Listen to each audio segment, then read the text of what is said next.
And a good Thursday night to you from Gustafson Stadium. Glad to have you with us for our Thursday night showcase as the Stevens Falcons take on the Taft Raiders. Hi, everybody. Along with Jay Riley, and I'm Andrew Stossmeister. Glad to have you with us for this 6A matchup between the Falcons of Stevens, who are 4-4 on the year. They're 4-3 in league play. They take on the Taft Raiders, who are 3-5. Jay, you look at it, both these two teams, they've been through the gauntlet so far, and you come down to the final two games of the season. It's neck and neck, and both teams just kind of looking with 2 games to go in kind of a different spot. Well, I mean, they're both in a position where they have to win tonight. Stevens still has an opportunity, but you don't want to rely on other people. This is the fun time of year when it's must win to get in. It's so hard to be in this position, and that's exactly what Coach Boykin has talked about. Because you look at Stevens at 4-4 on the season, they've done some good things, but both teams have come into this game. They've lost each of their last 2 against the top teams in the league in kind of that borderline area. Yeah, there is a definite separation between the top of this district and those playing for 4th and 5th and 6th. Brandeis obviously undefeated, playing strong football right now. O'Connor and Brennan also playing good ball, but they both lost to Brandeis. And then you got Stevens, Warren, and Jay and Taft still eligible for that 4th position. I mean, everybody, like you said, with 2 games to go here in the last 2 weekends of the season, it means a lot. As you can see, Stevens, they're 4-4. And you start trying to break down tie-breaking scenarios, it gets really messy. But you talked about it. You know, with Coach Boykin, the message is pretty clear to his team. We've got to win tonight and let the chips fall where they may. Because that's all you have control of is if you win or not. You cannot rely on Jay beating Brandeis or this happening. You got to go in and win your football game. Now we've got the district standings that's showing exactly what we were talking about there. John Jay, of course, has a big game Saturday night. We'll have it on KCWX TV2. Jay versus Brandeis in a game that Jay has to win, and Brandeis has to come in not going to sleep, knowing that they're pretty secure in their position. But Stevens, Taft, Warren, that's the 3 that really have to battle through right now and come out and take that 4th spot. Well, and you can talk about it again. Like you said, Warren's kind of in an interesting spot. They have the easiest row of the next couple of teams, but Stevens and Taft are going to have one of those top 3 teams next week, so they know how important it is to take care of business here tonight. Got to do what you got to do. It's amazing how fast this season goes. The Falcons, as we talked about, 4-4 on the season. They're 4-3 in district play, but they've lost each of their last 2 games. The Taft Raiders, a much longer shot. They'll get Brandeis next week. Stevens has O'Connor next week. But first things first, you got to take care of business here tonight. It should be a good one with both teams having a lot to play for. Absolutely. They're going to play hard. There's no doubt about that. We'll go ahead and take our first break. When we come back, we'll take a look a little bit further at these 2 teams as the Taft Raiders and the Stevens Falcons playing here tonight. You're watching high school football presented by John Wayne Service Company on Texas Sports Productions. At Texas A&M University San Antonio, we understand one of the most important choices in the life of your child is the university they will choose. Texas A&M San Antonio offers your child a student experience that encourages creativity and excellence, small class sizes, and one of the lowest 4-year undergraduate tuitions in San Antonio. The investment in your child's future starts with A&M San Antonio. Visit becomeajaguar.com. Texas A&M San Antonio, on a mission to change the world.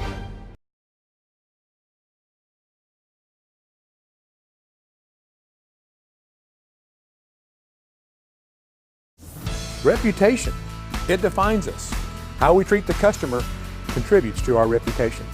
It's doing the right thing every time and never cutting corners. John Wayne's customers have rewarded us with over 5,000 5-star reviews and an A+ rating with the BBB. And for that, we thank you. John Wayne Service Company, our reputation is in every truck.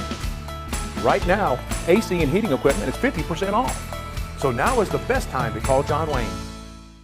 Your new home for Texas high school sports is TexasSportsProductions.com. Watch live broadcasts of Texas high school sports from around the state. Listen to live radio coverage of Texas high school sports from around the state. It's all right there for you on TSP through TexasSportsProductions.com. Did you miss the game or want to see or hear it again? Visit the archives on TexasSportsProductions.com. Get into the game today with TSP and TexasSportsProductions.com. Road in Chavano Park. Lind Company is proud to host the Traveling Wall as they dedicate their Vietnam War Museum. The public is invited to visit a traveling version of the Vietnam Veterans War Memorial that will serve as a backdrop for the opening of the new Vietnam War Museum in Chavano Park and is available for viewing 24/7 from October 10th through the 13th. Several speakers, including 2 retired generals, will honor the museum's dedication on Friday, October 11th at 4:45. Please join us at Lind's new headquarters at 4001 Pond Hill Road in Chavano Park.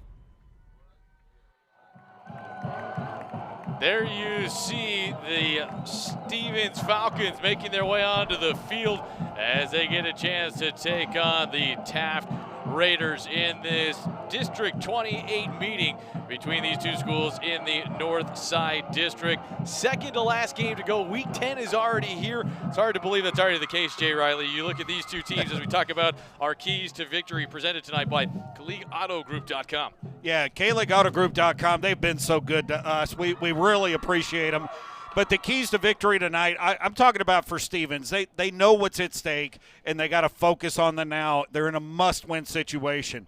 They need to use that experienced offensive line, 5 returners from last year, and establish the run and protect that young quarterback. When they rush the ball well, 177 yards per game, they win. When they lose, it's 54 yards a game. So I think they know they need to run the ball and then play strong D. When they win, they give up 7 points. When they lose, they give up the average 41. So there's my KaligAutoGroup.com keys to victory for the Stevens Falcons. How about you give us the Taft Raiders keys to KaligAutoGroup.com keys to victory? I tell you what, you look at this Taft football team, it's pretty simple with them. They've got to hang on to the football. I mean, you talk about these two teams and where they're at, differences in turnovers. I mean, it's a huge deal. 15 lost turnovers in 8 games. That's what they've lost. You and I were joking about that earlier, but in all seriousness, you talk about that with Coach State about that, and he knows that they've got to find a way to hang on to it. It was a bad weather game a week ago, but tonight, if they have any hope of winning, they've got to hang on to it. Also, they are moving on from quarterbacks. They've continued to move people around. They're down to Hernandez, who was a wide receiver. He'll step in and be that guy, and then try to create those extra possessions will be big too. And we'll step away for a second to get our national anthem.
Your national anthem here tonight between the Taft Raiders and the Stevens Falcons. We'll take one more timeout when we come back. The kickoff is next. You're watching high school football presented by John Wayne Service Company on Texas Sports Productions. At Texas A&M University San Antonio, we understand one of the most important choices in the life of your child is the university they will choose. Texas A&M San Antonio offers your child a student experience that encourages creativity and excellence, small class sizes, and one of the lowest 4-year undergraduate tuitions in San Antonio. The investment in your child's future starts with A&M San Antonio. Visit becomeajaguar.com. Texas A&M San Antonio, on a mission to change the world. Dependability. It's expected by our customers, and it's demanded by me. I personally guarantee the certified techs we send to your home and the equipment we install are dependable. John Wayne's American Pride comfort systems are designed specifically for San Antonio's extreme heat and humidity and come with a lifetime warranty. For comfort you can depend on, call John Wayne today. Right now, AC and heating equipment is 50% off. So now is the best time to call John Wayne. Hi folks, Joel Dolly here with the Mission Open Air Market. If you're looking for some real bargains, we've got over 1,500 vendors to deal from. So come on out to the King of Bargains. You'll never know what you're going to find. The Mission Open Air Market open every Wednesday, Saturday, and Sunday. I'll see you here. And good evening from Gustafson Stadium. Glad to have you with us tonight as the Falcons in the black jerseys and the gray pants preparing to receive the kickoff from the Taft Raiders. Along with Jay Riley, I'm Andrew Stossmeister. Glad to have you with us for the second to last regular season weekend of the 2019 high school football season. It's an exciting time, Jay, and you can already see as you look out there with the Falcons preparing for an onside kick. But without the regular kicker for Taft tonight, that might be a little bit more challenging. You got a backup kicker going to give a whirl tonight. That is Diego Martinez, two dangerous players. Eli Alexander and Josh Lopez back to receive at the other end. We talk about it for the Falcons coming in. They have to win tonight to keep their playoff hopes alive. It's a lot more bleak for Taft, but it's not impossible as the kick is fair caught at the 28-yard line on a shorter kick. But it's going to be good field position once again here to look at it for the Falcons as we go ahead and take a look at our starting lineups. First off, for the Falcons, and you look up front with this offensive line. Chris Bowling just signed his letter of intent. He's on his way to UIW next year. He's a big fella at 6'4", 250 pounds. Chris Jones, the most talented of the wide receivers, and then freshman KK Brashears has been under center or out of the shotgun now for the previous 8 games. He continues that role here in game 9. Should be fun to watch him. He's grown a lot since the beginning of the season. I'd like to see his growth continue. From the 32-yard line, 1st and 10 on a quick out route, incomplete pass intended out there to Brandon Lee, and it just doesn't quite come up. As that's the importance of trying to connect between freshmen and upperclassmen on the outside. No huddle attack as we look at the defensive starting lineup. Marcus Johnson, real good out there on the edge. We'll get to some of those here momentarily. 2nd down. And 10 yards to go from the 32-yard line. Quarterback Brashears keeps it running up the middle as he sidesteps a man and gets tackled across the 38, maybe 39-yard line to bring up 3rd down and 3. But that's where the quarterback moves. Of the starting lineup, those linebackers. Chris Martinez, the outside linebacker. He's talented. Markel Tucker, probably the 2 best players over there. They're talented. Julian Hunt on the back end as the starting cornerback. He's very good as well. It brings up 3rd down and 3 as the Stevens Falcons, they're in the black jerseys right now. First 3rd down try of the night, bringing a man in motion all the way across. Chris Jones as Brashears hands the ball off to his tailback, who is hit behind the line of scrimmage. Good jump off the edge as the tackle made. Sangio Molina, no gain. It'll be 4th down. Already early on, a big 3rd down play. 3rd and 3, very much attainable by Stevens, and they're unable to pick it up. So their first drive goes 3 and out as the Taft Raider defense does what they need to do and get out there and get the ball back for their offense. So important to try to get a stop early for Taft. How much belief do they have in this game? Again, knowing that, the playoff hopes are a long shot for them. They want to finish really strong with their head coach, Ricky Stade, in his 2nd year. As the punter back there, Jackson Schramm, and Schramm gets it away. Good punt. Staying out of the way on the back end is Matthew Rodriguez. He picks it up inside his own 5-yard line and goes nowhere as he is tackled on the play by the Falcons. Leonard Adams, the sophomore, on an excellent punt to pin back the Taft Raiders inside their own 10. Well, Stevens had the wind at their back and put the foot into it and just got over the head of the returner, who would have had to make a Willie Mays type of catch there. He was just a little bit too close, not judging the wind, and now Taft will start from their own 7-yard line. 56 yards. That was a boomer of a punt, and when you don't catch it, that's what's going to happen. So we will see Josué Hernandez as the starting quarterback, former wideout, as he throws it to the first man outside, Isaac Jackson, who makes the grab and runs sideways to the 10-yard line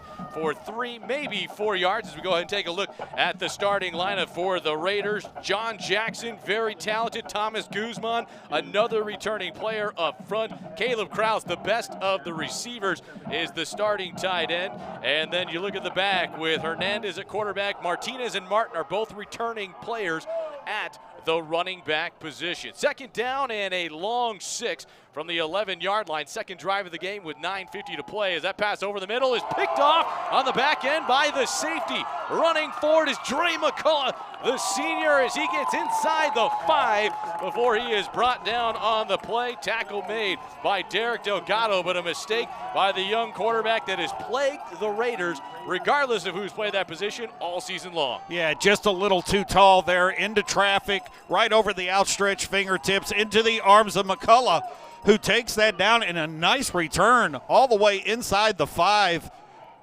Just a big turn of events there for the Falcons. We talked about keys to the game. Taking care of the football comes out on the opening possession on that play, and it's one of those things that now the Falcons are smelling an early chance here with 9:43 to play in the opening quarter. Second drive, 3 and out first time on their own half. Obviously better field position as they bring a man in motion across the formation, up the gut for a little bit, but not much. And there you see experience up front with Turner, the linebacker, coming up and making the stop at 2nd and goal. Yeah, no room to go anywhere right up the middle. There is Taft, very active across the defensive line. You got to slant, you got to do things like that to make sure you're blocking the running lanes, and just nowhere to go that time brings up a big second down. This is where you look towards first-year head coach Anthony Boykin. His team, can they finish? They're scoring more points, but still in the low 20s as Brashears pumps. Now he looks back corner, end zone, incomplete off the hands of Ethan Gonzalez, who had a little bit of separation. You know, the higher up you go in the levels, that catch is made. At the high school level, still a lot harder to catch up with. Well, that one just a little too deep. I'm not sure the toes could have got in bounds anyway. And here it is, a big third down. Is it a confidence booster for that Taft defense, or are the Falcons able to stick it into the end zone? Jaden Williams with pretty good defense on that play. 9:06 to play. We're in the first quarter on an early interception by the Raiders. Freshman quarterback Brashears brings a man in motion left to right, peels out to his left. His fullback is open in the end zone. Quincy Davis has got it for his 3rd receiving touchdown of the season. And onto the scoreboard first are the Falcons of Stevens. Boy, when you have an aggressive defense like Taft has shown so far tonight, you have a little bit of misdirection, just threw them off completely. Started to the right, went back to the left, and then the pass was right on the money to the fullback for the touchdown. That's great design by offensive coordinator Andrew Britt, who just came up with something that his quarterback could get some separation with, and they've snuck Davis out in that role as a fullback out into the flat, as he has now a team best 3 touchdown receptions, as the extra point try by Jackson Schramm is up and good. And Stevens getting the early touchdown off of the interception to get early momentum. Yeah, that was a great job by the defense giving the ball back to the offense. Go ahead and take a break. 9 minutes to play in the first quarter. 7-0 Stevens leading it. This is high school football presented by John Wayne Service Company on Texas Sports Productions. Reputation. It defines us. How we treat the customer contributes to our reputation. It's doing the right thing every time and never cutting corners. John Wayne's customers have rewarded us with over 5,000 5-star reviews and an A+ rating with the BBB. And for that, we thank you. John Wayne Service Company, our reputation is in every truck. Right now, AC and heating equipment is 50% off. So now is the best time to call John Wayne. Stevens cashes in an early INT, and they convert on 3rd down. Their freshman quarterback, KK Brashears, impressive. That's important to get points early on. Yeah, and again, you brought it up just before the break. What a great design of a play, recognizing how aggressive Taft was being, doing the misdirections, going back to the left and sneaking that fullback out. Short kick, a pooch-like kick. That was a try be a fair catch by Jackson. Didn't do so. Instead, he's hog-tied to the 23-yard line. Excellent job to come up in open field with the tackle by the home team right there. You look at for Stevens, that's big to be able to get that early on. And you can look at the defensive starters for this front. Josh Gonzalez, how good has he been this season? Played a little tight end in his time. The linebackers also very good. Martin and Paz, the returning guys in the middle. And then on the back end, McCullough, who has that interception already. Eli Alexander, he's on his way to college next season as well to continue playing this game. 1st down and 10 for the Raiders. 2nd time they have it. Hernandez back at quarterback, will keep it, trying to run sideways, and he gets licked and dropped back at the 20-yard line. Not much space right there as Rodriguez, the first man to say hello. That's a loss of 2 yards. Yeah, Rodriguez got in there, got some penetration, kind of held things up, and then got some help from his buddies coming from the inside. Nice job by that defense for the Falcons. Like we said, when they win, they only give up 7. This is why it's hard to have young quarterbacks typically play the position. The game is moving fast. As the sophomore calls for it again, he wheels it out left side. Catch is made. Isaac Jackson, he's got a first down up to the 40-yard line, and that will certainly help the cause. An 18-yard pickup before Espinoza brings him down.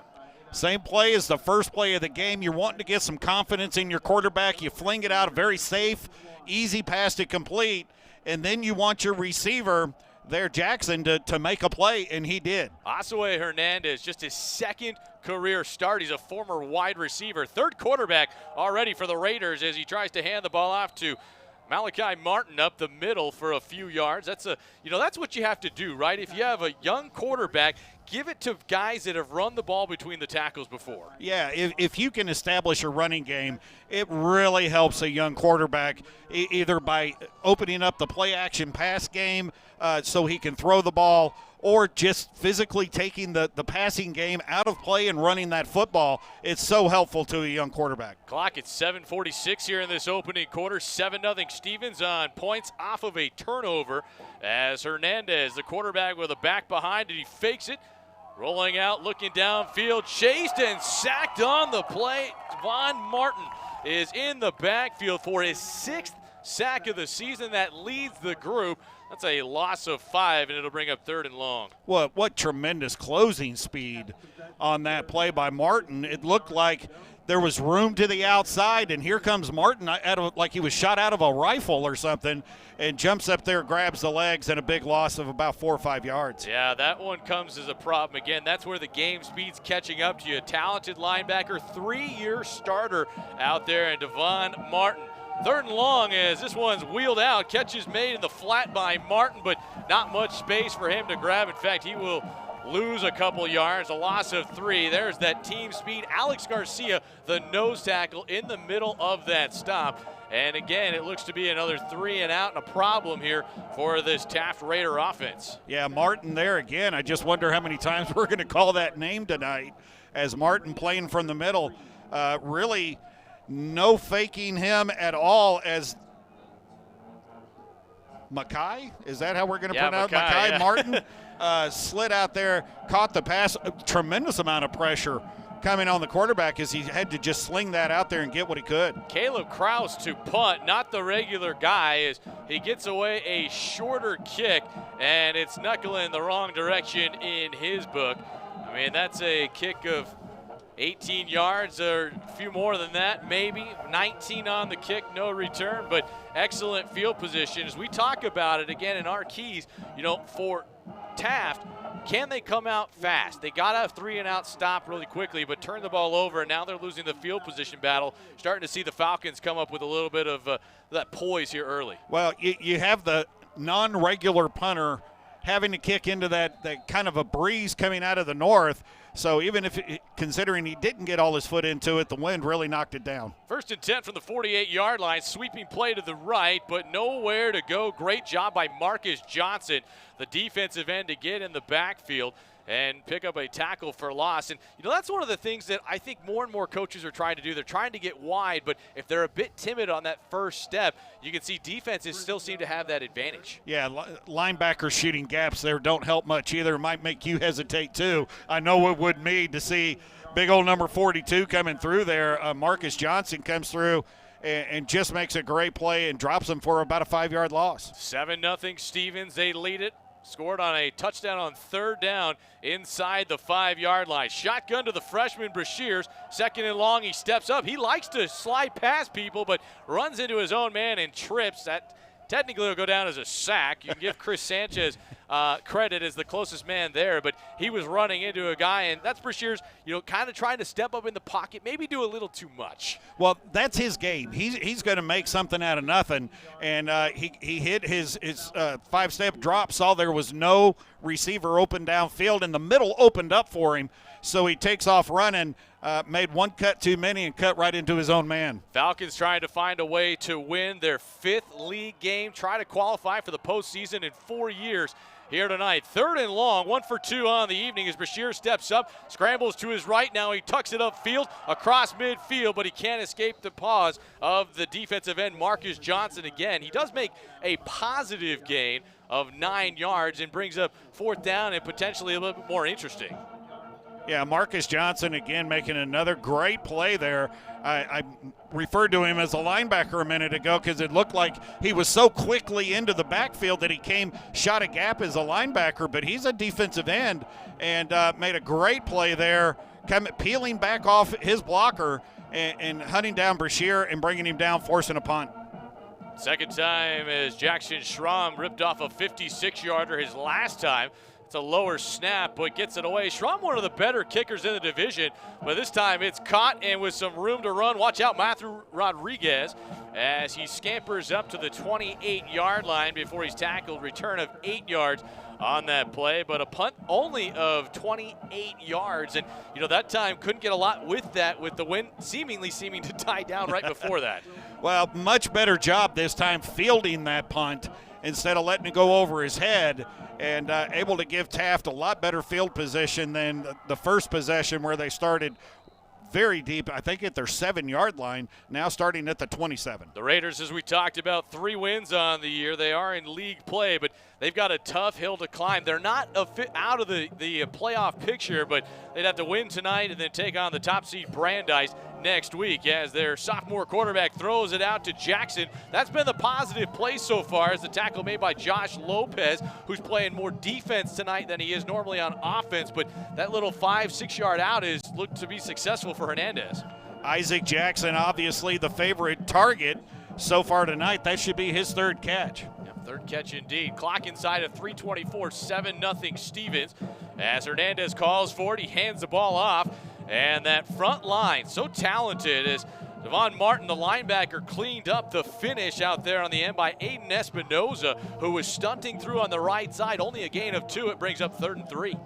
Well, this would be a big 3rd down right now for the Taft Raiders. Trailing 7-0, having some problems putting points on the board on a regular basis. They need to sustain some drives here and keep that Stevens offense on the sidelines. Remember, 0 for 1 last time, interception on drive number 1. This is 3rd and 3. How does Ashue Hernandez, the sophomore quarterback, he's the 3rd string guy to play the position this season for the Raiders.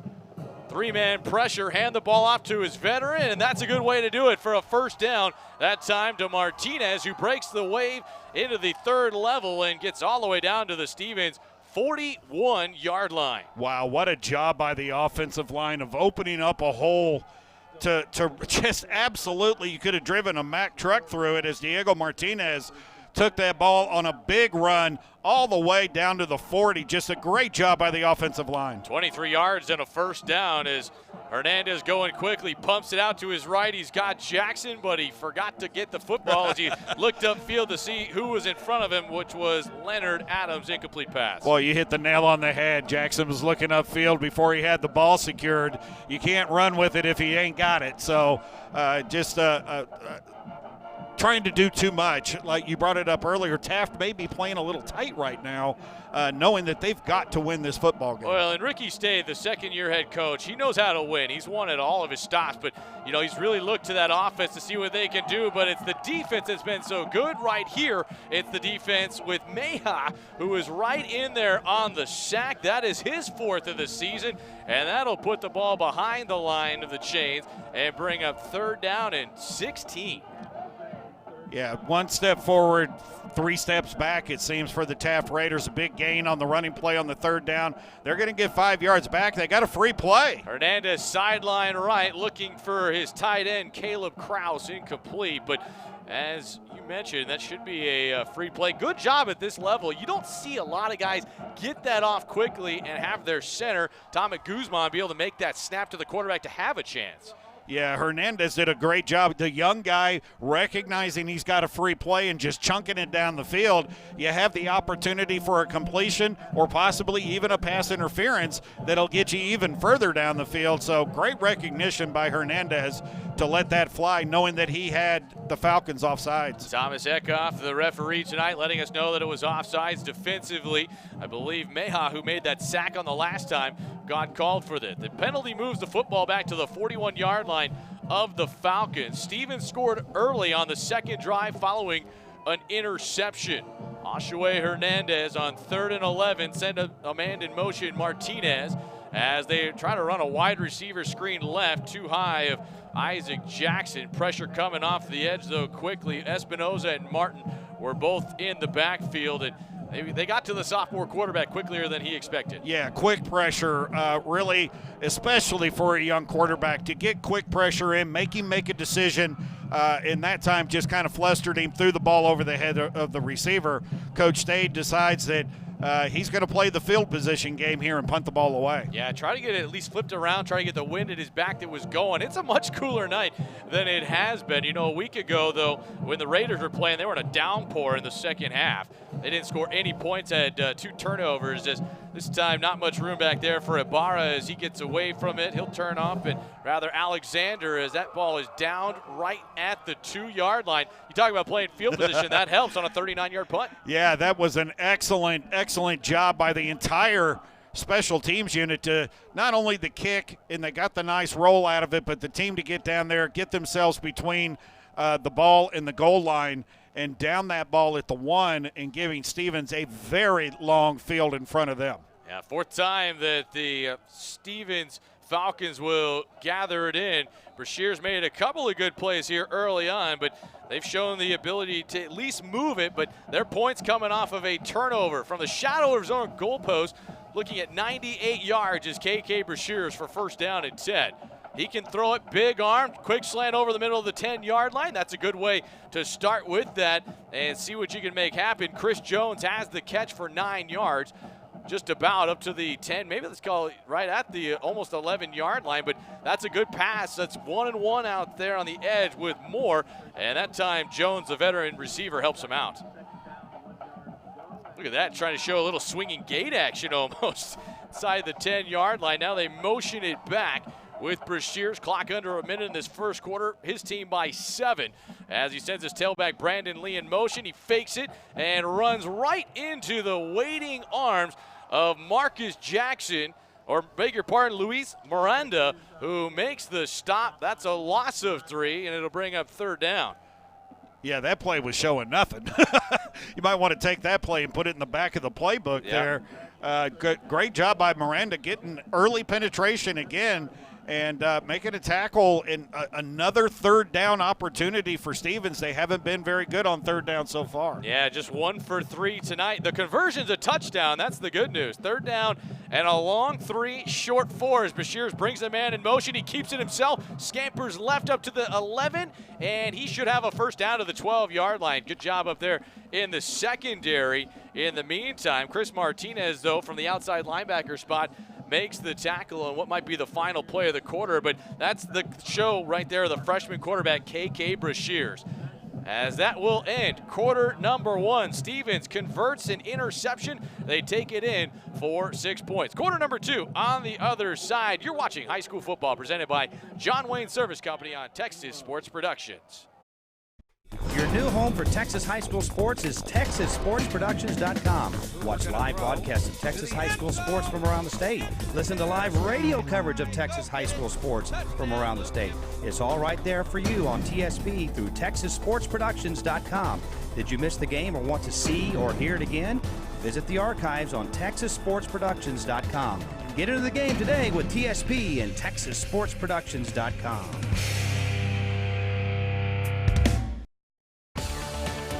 Dependability. It's expected by our customers, and it's demanded by me. I personally guarantee the certified techs we send to your home and the equipment we install are dependable. John Wayne's American Pride comfort systems are designed specifically for San Antonio's extreme heat and humidity and come with a lifetime warranty. For comfort you can depend on, call John Wayne today. Right now, AC and heating equipment is 50% off. So now is the best time to call John Wayne. Back at Gustafson Stadium, 7-0. Stevens with it as they try a sweep to the right side, and not a lot of room to run for Michael Planty, the returning running back, maybe 2 yards or so. Hey, don't forget, go to johnwayne.com and vote for who you think Andrew and I are going to pick as player of the game. If you're right, you get that hat that you see on the screen right now, and just for playing, you're automatically entered into the $10,000 home makeover giveaway. Our good friends at johnwayne.com. John Wayne, player of the game. It's an awesome hat. Be sure to get yourself all set up for that 2nd down and 7. As KK Brashears, the freshman quarterback, play actions. He looks to his right, has a man, but wide of Chris Jones. Coverage applied out there by a talented one, and Malachi Moore. He and Matthew Rodriguez are really how this defense ticks. And when you talk to Ricky State, their 2nd-year head coach, he says we've been in a lot of games specifically because of those 2 guys. Yeah, I mean, you got to go to your experience. You got to go to your talent. There's some guys that'll keep you in football games all by themselves. Right there, I don't know what Brashear was seeing because Malachi had him covered like a glove. Another 3rd down conversion. Conversion last time on 3rd and 3. This is 3rd and 7 as Brashears finds some space to his left and runs for another 1st down up to the 30-yard line before he is brought down and tackled by Garrick Williams.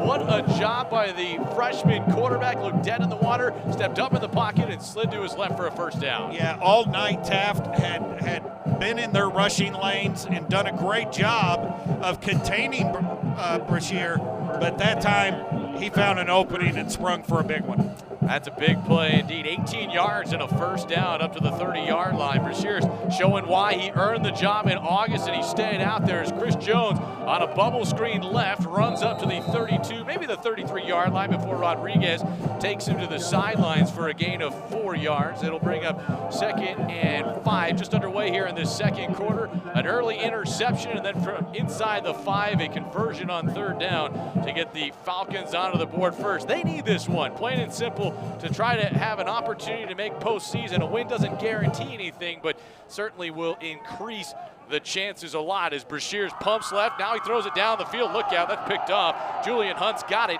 As Hunt trying to get back left, he's got blockers out there.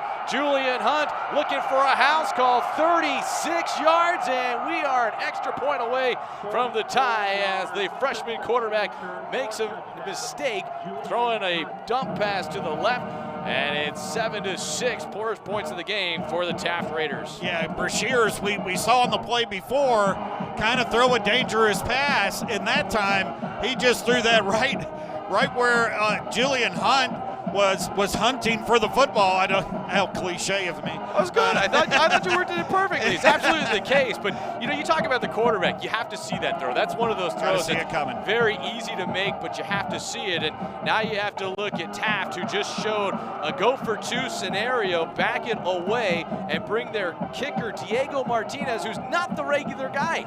He's their backup kicker, and this was an adventure, talking about it with Ricky Stade, who wants to chat about it. We'll go ahead and chat about it as well. Quick timeout. You're watching high school football presented by John Wayne Service Company on TexasSportsProductions.com. At Texas A&M University San Antonio, we understand one of the most important choices in the life of your child is the university they will choose. Texas A&M San Antonio offers your child a student experience that encourages creativity and excellence, small class sizes, and one of the lowest 4-year undergraduate tuitions in San Antonio. The investment in your child's future starts with A&M San Antonio. Visit becomeajaguar.com. Texas A&M San Antonio, on a mission to change the world. Taft wanting to think about the extra point a little bit longer. They're without their regular kicker, Brian Medina, as Diego Martinez in warm-ups. It was an adventure for him. The extra point try is up. It knuckles. It is through the left upright, and we are tied, and that's a nice kick that time. We'll go ahead and take another quick timeout. Tie game at 7 early on in the 2nd quarter. You're watching high school football presented by John Wayne Service Company on Texas Sports Productions. Dependability. It's expected by our customers, and it's demanded by me. I personally guarantee the certified techs we send to your home and the equipment we install are dependable. John Wayne's American Pride comfort systems are designed specifically for San Antonio's extreme heat and humidity and come with a lifetime warranty. For comfort you can depend on, Call John Wayne today. Right now, AC and heating equipment is 50% off. So now is the best time to call John Wayne. Back at Gustafson Stadium tonight, Andrew Stossmeister along with Jay Riley on behalf of our entire crew. Glad to have you with us for this Thursday night showcase game between the Falcons of Stevens High School and the Raiders of Taft. Stevens trying to keep their playoff hopes alive. They are 4-3 in league play. Taft a little bit harder route. They are not officially eliminated, but they're trying to finish this thing the right way as they get a big pick six and find a way to get on the scoreboard. Yeah, that's the way you got to do it. We talked about them getting turnovers and creating extra possessions. We should have said creating points, but a nice job there by the Taft defense, and especially Julian Hunt picking that ball off. Great blocking as well by the Taft defense. Yeah, got a lot of awareness. This is a sky kick. I don't know if you can fair catch this. The ball is free at the 41-yard lines. Falcons of Stevens get on top of it. That's a good job to recover it by Chris Jones, but that was a sky kick that went about 8 yards, but it hit one of the Falcons players to be a live ball. Right in the top of the head. It like dropped out of the sky. And it didn't look like the Taft Raiders were actually playing that because they weren't running down looking for the ball. Yep. Surprising kind of play, but great field position for the Falcons as they try to answer the defensive touchdown by the Taft Raiders. Well, let's see how KK Brashears responds. That's just his third interception of the season. He's done a good job taking care of it, but poor decision that time as he's got bunch receivers, including Jones to his left, handing the ball off for it looks like 5 yards this time, maybe 6 before it's all said and done, before the linebacker in there on the tackle, Nick Carrera. That's the senior, but you know, if you can run the ball out there with a guy that's got some ability, Juan Robles, you know, get him out there in that formation, he can move it a little for you. I expected to see the Stevens Falcons, run the ball more once they got the lead to shorten this game and just run out the clock. Second down and 3. Brashears waiting for his man to come through the hole. A little bit tardy to get there, and there is returning starter Markel Turner, who comes up and fills the hole. 0 on that gain. It'll be third down. Yeah, that was quite a collision there. Pick and pull collision. The parts you need at a price you can afford, and boom, right there, right in the middle. A great job by Markel Turner stopping that play, bringing up another third down. These have been critical tonight. They're critical on both sides. Stevens wants to keep the ball. Taft wants to put it back in their offense's hands. This is what Ricky State's team is all about. Defense has been keeping them in so many games. They've actually won them a few. Third and 3, Brashears has a screen set up to his left. He's got his man wide open, Michael Plant, who makes the grab and gains a first down. Great design on that play for 6 yards for the Falcons. Man, the offensive coordinator for Stevens is on a roll tonight. The first touchdown, great play call. This play right here to pick up the first down, you knew that Taft was going to be coming hard. You throw that receiver screen through the middle and picked up the first down easily. Andrew Britt, one of the early hires for first-year coach Anthony Boykin. First down for Brashears as he rolls right, trying to show up that arm, but a little too tall out there in the flats, looking for Planty, who is running that route. You know, that's one of those things that they're still working with Brashears on. And, you know, Coach Boykin is very excited about how he's going to watch this young man, who's 14 years old, by the way, grow up and play this position. Yeah, you think he's going to get better at it? I think he's got a little time. He's pretty good at it right now. Like you said, that was his third interception of the year. You just you expect a 14-year-old to make more mistakes and maybe turn the ball over more, and he's just done a great job focusing on protecting that ball. Coach talks about how he's wise beyond his years. Man in motion is Gonzalez. I think it was supposed to go to him, but Brashears just eats it, falls on it for a loss of 1 yard, and right there in his face was Carrera, and it brings up another third down. And you know, you start looking at some of these, the conversions are 3rd and 5, 3rd and 7. This is another 3rd down and 11 try where you can look at it and you can say, okay, Stevens is holding on to the ball. You're already under 8 minutes in the first half, but you got to find a way to start converting some of these. Well, they started off 1 for 3, and now they're 4 for 6. So they've hit their last few in a row, and here's another one. 3rd and 11, pressure on the backside. Brashear steps up, trying to slide away. Holy cow, 2 linebackers go right over the top. Brashear makes it look exciting for 5 yards. It'll be 4th down before he's tackled in the middle of that defense. Not a lot of space, but Brashear's made something out of nothing before Marcus Johnson took him to the deck. Joshua Gonzalez, number 99 for the Raiders, just thought he was going to have Brashear's for dinner, and Brashear's took a great move and ducked out of that tackle, and Gonzalez just didn't know where he went after that. Yeah, Gonzalez hit his teammate Chris Martinez, and he said, "What? I thought you had him." Almost. 7:06, clock will tick. We're tied at 7. Both teams have scored off the other one's misfortunes as somebody a little tardy trying to get back there, Matthew Rodriguez, to receive this punt. It is away from Schramm, who has punted the ball well at times here tonight. This one's only going to be, though, 23-ish yards, depending on where they spot this. Maybe 24, but it'll be another stop. And you look at it for this Raider football team, that they've done some good things, and you can see why defensively they're talented there. Only 6 of the last 8 teams have been kept under 25 points. Yeah, their 3rd quarterback on the season. I mean, they just haven't been able to get in a rhythm at the quarterback position. Defensively, they've played well, and now they've turned the ball back over to their offense with, a tie ball game.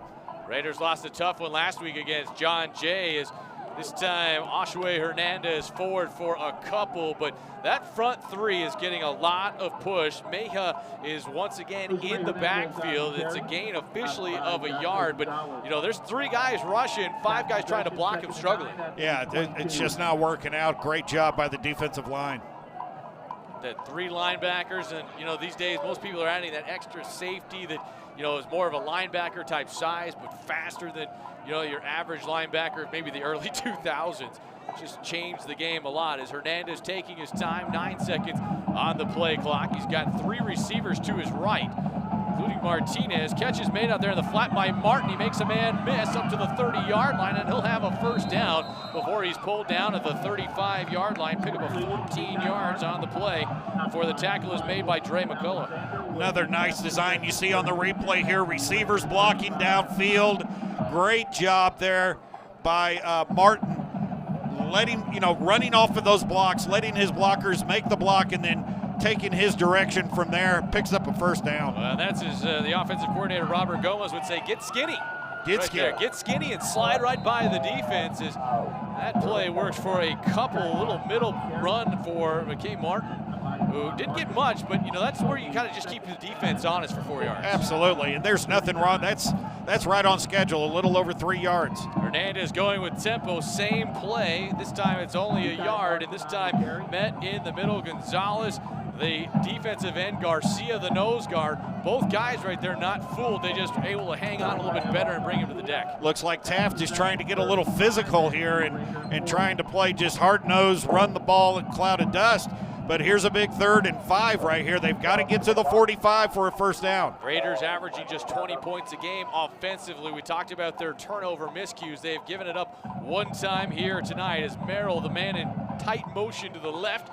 Top of your screen as the quarterback, nowhere to go, is sandwiched between the outside backer, Darius Ellis, who blitzes and hits him first. His teammate, Aiden Espinoza, the other blitzer, gets a piece as well. And it's a loss on the play back to the 30-yard line. It's 4th down. A very well-timed blitz there coming off the edge.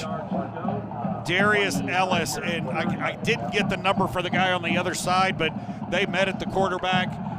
Espinosa, they met at the quarterback, and young Hernandez just has to feel that coming and do something with the football. Yeah, nowhere to go for it is Caleb Krause boots it away inside the 35-yard line. Watch out for Alexander. He's a dangerous return man, sliding all over as a flag comes in on the play. Somebody lost their feet and went down awkwardly, but the special teams tackle appears to be made momentarily by Michael Cruz. Yeah, there was a lot of foot motion there. That Alexander on that run back, and he cuts to the left, cuts to the right, cuts to the left, and all of a sudden he's probably got a block in the back. It's certainly a penalty on the Falcons. Craig, did you see what that call was? A holding call. And sometimes the way the returner runs will cause that penalty, and that's going to back the Falcons up 10 yards. And head coach Anthony Boykin came over right away and put his hand around him and said, hey, if there's nothing there, sometimes it's okay to just go down. You give up some field position, which right now is really gone back and forth. Both teams have had it. Falcons the early advantage. They go up 7 in the first quarter. Answered early on in the second by Taft, a pick 6 of 36 yards. That's where we're tied right now at 7 as KK Brashears back into the football game, brings Robles in motion in front and hands the ball off as Brandon Lee looking for a crease off of his right guard, Richard Price, for 5, let's call it 6 yards before Julian Hunt makes the tackle. Just smash mouth football there, and actually Brashears really bobbled that snap and seemed to throw some timing off, but the offensive line did such a good job that there was still a hole there to run to, and a pickup of 6 yards. Ricky Stage, you can see right there looking on, hollering at his guys to stay strong with 3:30 to play in a quick moving first half. Brashears to throw it out. It's behind his man, but I think it's ruled a catch. Brandon Lee makes the grab. He's a yard shy of the line to gain. It's a gain of 3 yards. It'll bring him 3rd and 1. Yeah, that ball thrown just a little bit short, and a diving catch there coming back towards the ball is probably what cost him the first down. Yeah, and that's the thing you look at with Brashear. Strong arm, that's you get your feet around the right way. That's an easy catch and run the other way for a first down. As the zone read up the middle, and this time Lee does not have the strength to break the tackle. That's a good job by the linebacker and the backup end, Alan Baker, who came across with Chris Martinez to make the tackle. No gain, and now Anthony Boykin's thinking about it. Yeah, what are you doing here? Maybe probably going to take, well, the play clock just started. Now under 25, they're trying to make the decision. Are they just going to let it wind down and punt it away? Or are they going to go for it here in a tie ball game at their own 42-yard line? Now this is where you miss, and Anthony Boykin knows that he does not have a 200-plus pound running back that you want to give it to, because this is where you want to give it to somebody with some strength. Brandon Lee and Michael Planty, who are both good players, they're about $1.60 with water in their shorts. We'll go ahead and take a quick timeout. You're watching high school football presented by John Wayne Service Company on Texas Sports Productions. Quality. Here at John Wayne, it's not just a word, it's our foundation. From the people we employ, to the service that's provided, to the equipment that we design and install, quality matters. For nearly 20 years, providing quality Texas comfort to the San Antonio area communities has been our highest priority. For quality you can count on, call John Wayne today. Right now, AC and heating equipment is 50% off. So now is the best time to call John Wayne. 2:16 to play in the first half. It has moved quickly. Stevens scored on the second possession of the game via an interception. And then early on in the second quarter, answered by Taft and the Raiders after Stevens, scored that opening touchdown. The Raiders got one, a pick 6 of 36 yards. After the timeout taken by Anthony Boykin, he decides on a punt, it looks like, but that doesn't really get away. In fact, I think that technically counts as a block. And it will be great field position as that does not end up working out for the Falcons. The Falcons picked up 0 yards on that play. Have no idea why the punter caught the ball, dropped it back on the ground, picked it back up, and then tried to kick it, but I think it hit a Taft player in the knee. Yeah, That's how low that punt was, and actually it's going to be officially -1 yard because the ball will be placed at the Stephen Falcon 41. The line of scrimmage was the 42, so a -1 yard punt. That's a big break on one side, as that's just execution. And Anthony Boykin, he's got some older guys, but he's still got some younger guys, especially in the kicking game. But if you asked him and he said, do I have young guys? I mean, it's game 9. No, nobody's young anymore. How do the Raiders handle now with the newly found field position for the 41-yard line? They hand the ball off to Diego Martinez, and that's that 200-pound running back that you want to go like a bowling ball through the hole for 8 yards. And 8 or 9 yards on first down. Taft has 2 timeouts left, and the clock is just now going under 2 minutes, about $1.50 to go in the first half now, so no real rush. But you do want to get a tempo and a flow going here if you're Taft. Nathan DeHoyos on that tackle, gain of 7 yards officially as they put it down at the 34-yard line. Same play, slide to the left. This time The Stevens Falcons covered up a little bit better as Martinez, you could see he kind of sidestepped and was looking for a hole, didn't have anywhere to run, and Aiden Espinoza came up and was able to fill the gap quickly. Yeah, he's not at his best going east and west. He's a north-south big guy, really lost a lot of momentum, kind of sliding to his left there. 3rd down and 2. The Raiders are 1 of 4 tonight. Clock continues to tick. It's 65 seconds here in this first half. That's correct. At 7:45 tonight. I mean, this thing. I might be home for dinner. I mean, you might be able to get home indeed. As they're looking for set the screen up to the left. Nowhere to run as the quarterback is chased down. Alex Garcia got there quickly. And I beg your pardon, that's Josh Gonzalez who got off of his spot and chased down the sophomore quarterback. Yeah, and they're going to call intentional grounding here as he certainly got, they're going to wave it off. I don't understand that. He was out of the pocket, but the ball never got back to the line of scrimmage, and I did not see a receiver in the vicinity. So they dropped the flag for intentional grounding, but picked it up. And that is going to give Taft the opportunity to go for it on 4th down here. Yeah. If that penalty is enforced, they have to punt it away. Absolutely the case. Clock is at 50 seconds. It was also stopped because of what was an incomplete pass as Hernandez going for it up the middle.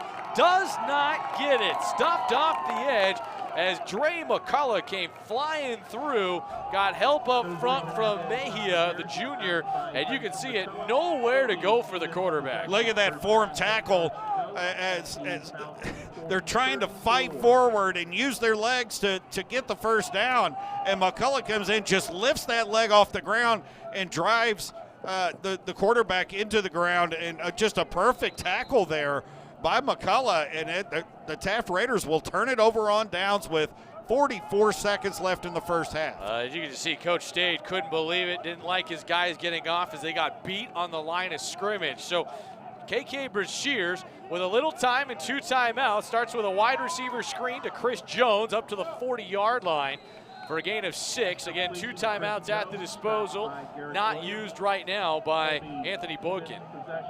Great job at Taft there reading that play. That could have been a big gainer, but even the players that were rushing the quarterback read it and came back. Brashear starts, and a timeout is called first. Looks like a little late, and now it's going to be a quick timeout, it looks like, taken by Taft. We'll go ahead and step aside for a quick timeout. You're watching high school football presented by John Wayne Service Company on Texas Sports Productions. Your new home for Texas high school sports is TexasSportsProductions.com. Watch live broadcasts of Texas high school sports from around the state. Listen to live radio coverage of Texas high school sports from around the state. It's all right there for you on TSP through TexasSportsProductions.com. Did you miss the game or want to see or hear it again? Visit the archives on TexasSportsProductions.com. Get into the game today with TSP and TexasSportsProductions.com.